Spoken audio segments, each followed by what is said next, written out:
Good morning students. आज हम पढ़ने वाले हैं changes in states of matter, यानी पदार्थ के की अवस्था में परिवर्तन। इसका मतलब ये होता है, ठीक है। मतलब तो कैसे, मतलब जैसे सॉलिड लिक्विड कैसे होता है ना तीन फॉर्म में, तो किस में कैसे बदलते हैं, उस प्रोसेस को क्या बोलते हैं, इसी के बारे में हम पढ़ेंगे इसमें, ठीक है। तो बोल रहा है matter can move from one state to another but can still be the same substance. ये बोल रहा है कि मैटर जो होता है वो एक अवस्था से दूसरी अवस्था में बदल जाता है, पर फिर भी वो पदार्थ जो सब्सटेंस है वो वही रहता है, ठीक है ना।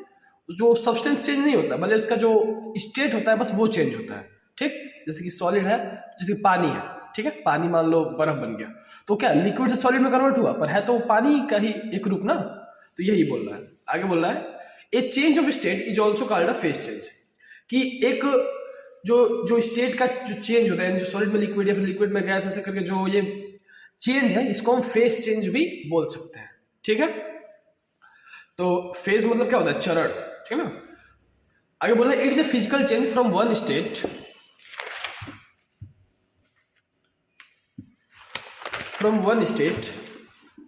Of matter to another, for example from solid to liquid और फ्रॉम लिक्विड टू गैस।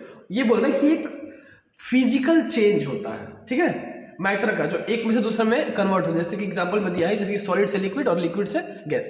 अब एक चीज देखो कि फिजिकल चेंज क्या होता है, इसके बारे में समझो।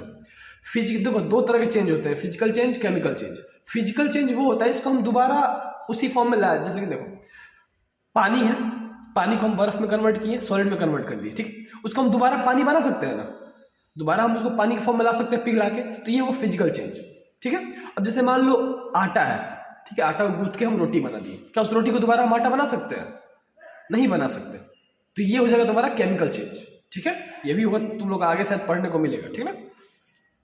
आगे बोल रहा है matter can be change from one state to another on heating और कूलिंग। अब देखो जो भी मैटर का जो स्टेट है उसको हम, मतलब मैटर को हम एक फॉर्म से दूसरे फॉर्म में चेंज कर सकते हैं, या तो उसको गर्म करके या तो उसको ठंडा करके। और ये आपका दिया हुआ है कैसे हम किसको बनाते हैं, इसी के बारे में हमको आगे पढ़ना है। ये आप लोग अपने फेयर कॉपी पे पूरा बनाओगे, ठीक है। क्या मेल्टिंग मतलब क्या होता है, पिघलाना। फ्रीजिंग मतलब होता है जमाना। कंडेंसेशन और वेपराइजेशन दोनों का मतलब वाष्पीकरण ही होता है, ठीक ना। चलो आगे देखो, आगे बोल रहा है changes of state of matter. ये आपको फेयर पे बनाना है, ठीक ना, बता याद रखना। पहला दिया इसमें ice is a solid state of water. बर्फ जो होता है वो पानी का सॉलिड स्टेट यानी ठोस अवस्था है, ठीक है। आगे बोल रहा है when ice is kept in the open it gets heated and turns into liquid. जब हम बर्फ को खुले में रखते हैं, देखो होता ही है ना कि बर्फ का तापमान एकदम कम होता है, ठीक है, और हमारा जो आसपास का जो उसका एरिया होगा उसका टेम्परेचर बर्फ की तुलना में थोड़ा सा ज़्यादा होगा। तो वो दोनों एक टेम्परेचर पे आने के लिए क्या होता है कि बर्फ जो है पिघलना स्टार्ट करता है, ठीक है। तो जो आसपास का एरिया उसे थोड़ा गर्म ही है, तो उसी कारण से वो गर्म होकर पिघलना स्टार्ट करता है और वो लिक्विड में कन्वर्ट होने लगता है।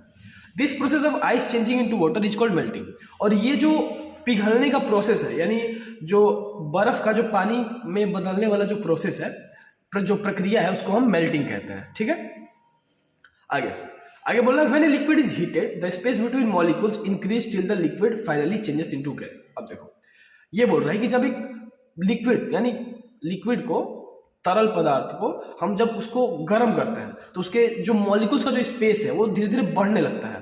तब तक बढ़ता है जब तक कि उसके जो लिक्विड है वो गैस में ना कन्वर्ट हो जाए, ठीक है। This process of changing a liquid into gas on heating is called boiling. और यही जो प्रोसेस, जिस प्रोसेस से हम पानी को गैस में कन्वर्ट करते हैं, या फिर जिस प्रक्रिया के तहत जो पानी है वो क्या बोलता है गैस में कन्वर्ट होता है, या फिर वेपर बोल सकते हो कि वेपर के फॉर्म में कन्वर्ट होता है, उसको हम बॉइलिंग कहते हैं, ठीक है। अगला दिया है कि when gas is cooled it changes again into droplets of water. अब देखो आगे बोल रहा है कि जब गैस दोबारा से ठंडा होता है, ठीक है, तो वो दोबारा से पानी की छोटी छोटी बूंदों में कन्वर्ट हो जाता है, ठीक है। This change of gas into its liquid state is called condensation. अब देखो ये बोल रहा है कि ये प्रक्रिया जिसके तहत जो क्या बोलते हैं जो गैस है वो दोबारा अपने लिक्विड फॉर्म में आता है, ठीक ना, उसको हम कंडेंसेशन कहते हैं, ठीक। अगला दिया हुआ है when we keep this water in a freezer it cools down and changes into ice. अब देखो गर्मी के दिन में अक्सर तुम लोग बर्फ पानी बोतल में भर के ऊपर जो फ्रिज का जो ऊपर वाला खाना होता है उसमें रख देते हो कि एकदम पानी जम जाए, उसके बाद स्कूल में लाके बर्फ वाला पानी पीते हो ना। तो यही जो प्रक्रिया है जिसमें हम पानी को फ्रीजर में रख के उसको ठंडा करके पानी को फ्रीजर में रखते हैं, जिसकी वजह से वो ठंडा होके बर्फ के फॉर्म में कन्वर्ट होता है, यानी बर्फ बन जाता है। इस प्रक्रिया को हम क्या कहते हैं? फ्रीजिंग कहते हैं। ठीक है, फ्रीजिंग का मतलब होता है जमना। ठीक है, आज के लिए इतना ही। इसको ध्यान से पढ़ना, कोई भी दिक्कत हो या फिर इसमें कुछ समझ में ना आया हो तो कमेंट में बता देना। अगला एक टॉपिक बचा हुआ है, हम बता देंगे। और आप लोग का होमवर्क ये है कि इसके आप लोग हार्ड वर्ड्स लिख के रखोगे, ठीक है।